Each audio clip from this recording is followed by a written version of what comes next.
Hello दोस्तों, स्वागत है आप सभी को मेरे बेसिक लर्निंग इंग्लिश में।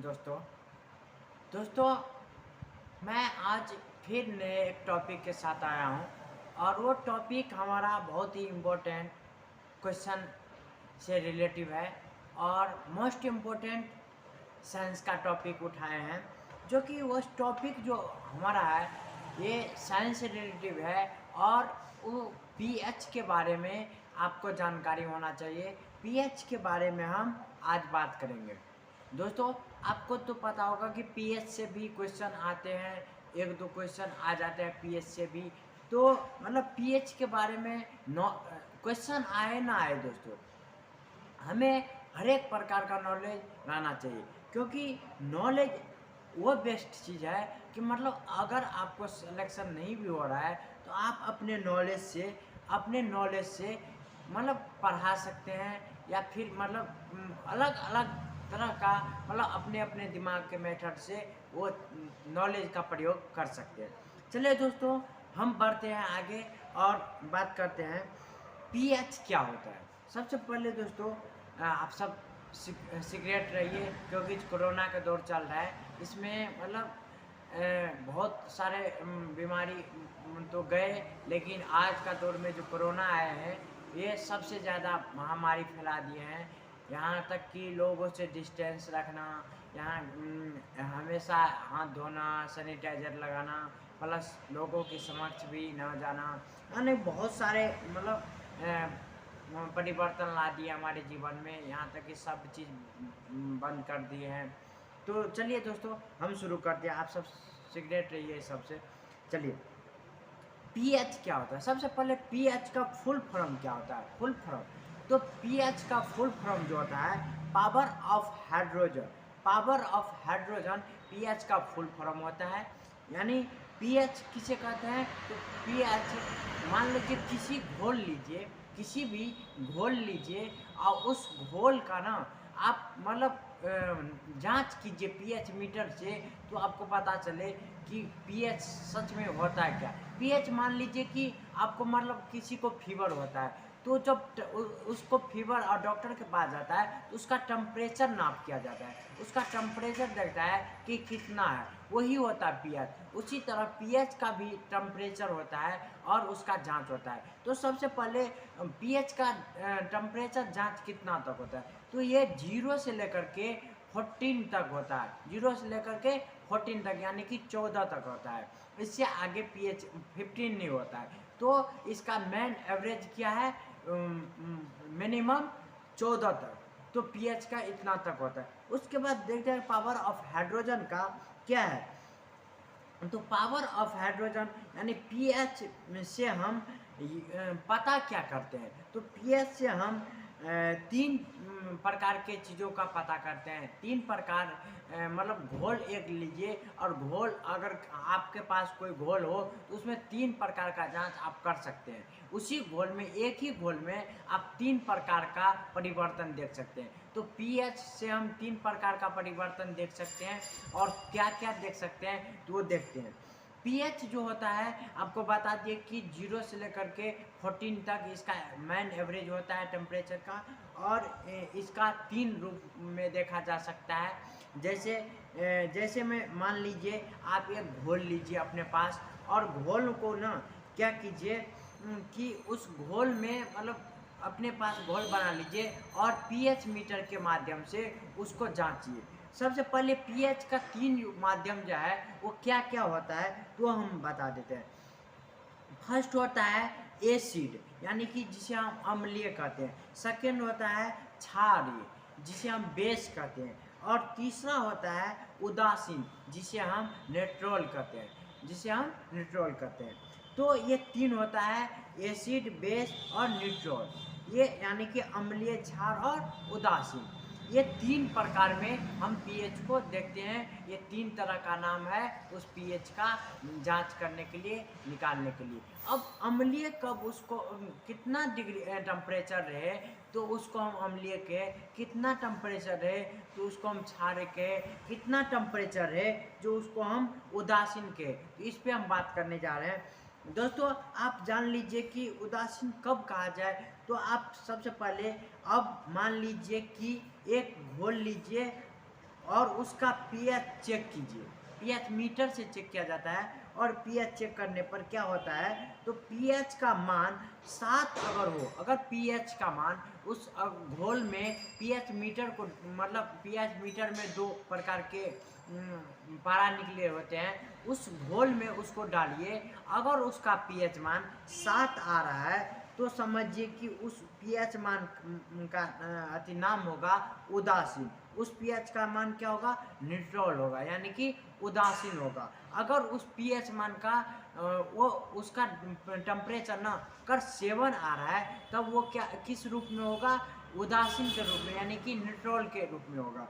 अगला क्या है, अगर किसी भी घोल का पीएच मान 7 से कम आता हो, अगर किसी भी घोल का पीएच मान 7 से कम आता हो तो उसे हम एसिड कहते हैं, यानी कि अम्लीय कहते हैं। अगर आपका पीएच मान उसी घोल का, अगर किसी भी घोल का पीएच मान अगर 7 आ रहा है तो उसे हम क्या कहेंगे, उदासीन कहेंगे, यानी न्यूट्रल कहेंगे। अगर किसी फिर घोल का पीएच मान 7 से कम हो रहा हो तो उसे हम क्या कहेंगे, उसे हम एसिड कहेंगे, यानी अम्लीय कहेंगे। यानी कितना आना चाहिए, 7 ना आकर के 6.5, 6.8, 6.7 या 5.2, 5.7, यानी कुछ भी 7 से नीचा हो जाए, यानी कि 7 से डाउन होने पर हम उसे क्या नाम देते हैं, एसिड का नाम देते हैं। अगला है हमारा जो ये है कि अगर 7 से, अगर मैन क्या है, एवरेज क्या है उसका, मैन 7 शुद्ध, अगर शुद्ध किसी भी चीज़ का अगर शुद्ध पीएच रखना हो उसका पीएच 7 होना चाहिए, यानी न्यूट्रल में रहना चाहिए, वो तब शुद्ध है। नहीं तो अगर उससे आगे बढ़ रहा है तब भी अशुद्ध है, उससे कम हो रहा है तब भी अशुद्ध है। यानी टेम्परेचर अगर 7 हो, न्यूट्रल में हो, तब तो वो शुद्ध है, बिल्कुल शुद्ध है। अगर उससे कम हो रहा हो तब अशुद्ध हो गया, यानी कुछ ना कुछ गड़बड़ी है। अगर उससे ज़्यादा भी हो रहा है तब भी पानी में गड़बड़ी है, यानी कि अशुद्ध है। तो आपको ध्यान रखना है कि शुद्ध कितना पे होना चाहिए, 7 पे, यानी न्यूट्रल होना चाहिए। न्यूट्रल ही हमारा शुद्ध पानी या किसी भी पीएच का शुद्ध 7 होता है। चलिए अगर अगला देखते हैं, अगर 7 से ज़्यादा होने पर घोल का घोल किस में बदल जाता है, क्षारीय में बदल जाता है। यानी क्षारीय का मतलब हुआ बेस में चला जाता है। यानी अगर किसी भी पीएच का मान 7 से अधिक हो गया हो तो वो किस में चला जाएगा, बेस में चला जाएगा, यानी क्षारीय में। तब भी उसमें मोटापन बढ़ गया, यानी किसी भी एक हमारे विचार से हम क्या कीजिए, आप अपने सामने एक पानी लीजिए और पानी का पीएच चेक कीजिए। पानी का पीएच अगर 7 आ रहा है तो न्यूट्रल है, यानी कि बिल्कुल पानी श्योर शुद्ध है। अगर पीएच उससे बेस में जा रहा है, यानी ज़्यादा में जा रहा है, 7.8, 7.2, 7.3 ऐसे में जा रहा है, 8 पॉइंट में चला जा रहा है, 9 पॉइंट में चला जा रहा है, तो समझिए कि वो बेस में चला गया, यानी पानी शुद्ध 100% नहीं है, पानी में मोटापन आ गया। इस पानी को पीने से अलग अलग प्रकार की बीमारी उत्पन्न कर सकता है। अगर उससे कम भी, अगर 7 से कम भी पीएच हो रहा है तब भी समझिए कि पानी में मतलब बैक्टीरिया फैल गया है, यानी उस पानी को पीने से हमें अनेक प्रकार के हानि हो सकते हैं। तो इससे बचना होगा, हमें पानी का पीएच कितना रखना है, न्यूट्रल में रखना है। उसी पीएच पानी, न्यूट्रल पानी को हमें पीना है। चलिए क्या था, अगर पीएच 7 से ज़्यादा हो जाए तो बेस में चला जाता है, यानी क्षारीय में चला जाता है, जैसे 8.2, 8.3, 8 या 7.9, 7.8 ऐसे चला जाएगा। ठीक है दोस्तों, आगे बढ़ते हैं, कुछ पीएच का वैल्यू जान लेते हैं कि कौन कौन से पीएच का वैल्यू क्या होता है। अगला देखिए, अगर आपसे पूछ दे कि पानी का पीएच मान कितना होता है, अगर पूछ दे आपसे वाटर का वैल्यू कितना होता है तो 7 होता है।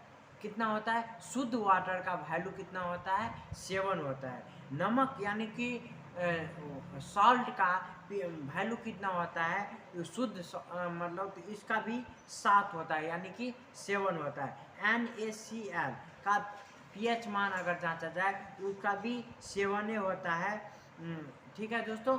अगला अगर पूछ दे कि रक्त का यानी कि ब्लड का वैल्यू कितना, ब्लड ऑफ वैल्यू, उसका ब्लड का pH मान कितना होता है, तो ये 7.4 होता है। इसका शुद्ध ब्लड का pH मान कितना होता है, 7.4 होता है। आंसू जो हम रोते हैं तो आंसू जो निकलता है उसका वैल्यू कितना होता है, यानी कि उसका pH मान, पावर ऑफ हाइड्रोजन क्या कितना होता है, तो ये भी होता है 7.4। यानी नमक और जल का pH मान सेम होता है। शुद्ध नमक और शुद्ध जल का pH मान 7 होता है, जो कि रक्त और आंसू का pH मान ना वो 7.4 होता है। और नींबू का pH मान कितना होता है, तो 2 से 4 होता है, 2 से 4 होता है नींबू का pH मान। दूध अगर कोई पूछ दे कि दूध का pH मान कितना होता है, ये 6.4 होता है इसका दूध का pH मान। अगर पूछ दे कि टमाटर का pH मान कितना होता है, तो 4.5 होता है। अगर पूछ दे कि सोडा का pH मान कितना होता है, तो 3 होता है। और सिरके का भी pH मान 3 होता है। तो याद रखिएगा दोस्तों, ये सब क्वेश्चन आता रहता है, जैसे मतलब पूछता रहता है कि इसका pH मान कितना होता है, इसका pH मान कितना होता है, तो आप ध्यान रखिएगा। और आपको आशा है, आई होप कि आपको अच्छे से समझ में आता है। तो आप इसे अगर अच्छे से समझ में आता है तो ज़रूर इसे लाइक, सब्सक्राइब और अधिक से अधिक अपने ग्रुप में फ्रेंड्स के साथ शेयर कीजिए। और हमें कमेंट बॉक्स में ज़रूर कमेंट करके बताते रहिए कि आपको मेरा वीडियो कैसा लग रहा है, और मैं और अच्छे से बनाऊं या कुछ कमियां आ रहा है, तो वो सब हमें आप बताते रहिए। चलिए दोस्तों, अगला अगर वहीं पे एप्पल का वैल्यू बताया जाए, एप्पल का वैल्यू कितना होता है, यानी कि सेब का pH मान कितना होता है, तो ये सेब का pH मान भी 7 होता है। 7 नहीं, सॉरी सर, इसका pH मान, सेब का pH मान 3 होता है। अगर आपसे पूछे कि शराब का pH मान कितना होता है, तो शराब का pH मान होता है 2.8। शराब का pH मान 2.8 होता है। समुद्र जल का pH मान, समुद्र का जल का pH मान मापा गया है, तो उसका pH मान कितना होता है, 8.4 होता है। अगला क्वेश्चन, चाय का pH मान कितना होता है, जो टी पीते हैं, आप सब ड्रिंक करते हैं टी को, उसका pH मान कितना होना चाहिए, तो 5.5 होना चाहिए। ये सब ध्यान रखिएगा, क्योंकि pH जितना बताया जा रहा है उतना अगर नहीं है तो समझिए कि वो हानिकारक आपके लिए है। यानी कि जितना पानी का pH मान 7 होना चाहिए, जल का pH मान कितना होना चाहिए, 7 होना चाहिए, नींबू का pH मान 2.4 होना चाहिए, रक्त pH मान आप माप के देखिएगा, उसका pH मान 7.4 होना चाहिए। आंसू का pH मान, मतलब हर एक चीज का pH मान है। तो अगला क्वेश्चन, अंडा जो खाते हैं एग का pH मान, पावर ऑफ हाइड्रोजन क्या होना चाहिए, ये 7.8 होना चाहिए। ऐसे ही हो दोस्तों। चलिए, अगर आपको अच्छा लगा हो वीडियो तो इसे ज़रूर लाइक और शेयर कीजिएगा। अगर चैनल पे नए हैं तो इसे सब्सक्राइब जरूर करके रख लीजिएगा, क्योंकि नए नए पैटर्न का हम एग्जाम से रिलेटिव और आपके नॉलेज से रिलेटिव हम क्वेश्चन ला के देते रहते हैं, आप तक पहुंचाते रहते हैं। और हमारा भी कुछ मनोबल बढ़ाने के लिए आप कमेंट करके ज़रूर बताते रहिए कि हाँ सर, या यहाँ आपको दिक्कत हो रहा है, यहाँ दिक्कत है, या आप सही हैं, श्योर हैं। इसी तरह वीडियो हमें पहुँचाते रहिए। तो दोस्तों, आप कमेंट बॉक्स में हमें कमेंट करके ज़रूर बताते रहिए, क्योंकि गलतियाँ ना दोस्तों हर एक मनुष्य से होता है। तो आप हमें भी कहीं गलत है, आई एम रॉन्ग, तो आप हमें ज़रूर बताएं, आप हमारा गाइडलाइन करें। चलिए दोस्तों, ये आज के लिए यहीं तक। फिर मिलते हैं कल नेक्स्ट वीडियो के साथ। तब तक के लिए धन्यवाद, थैंक यू।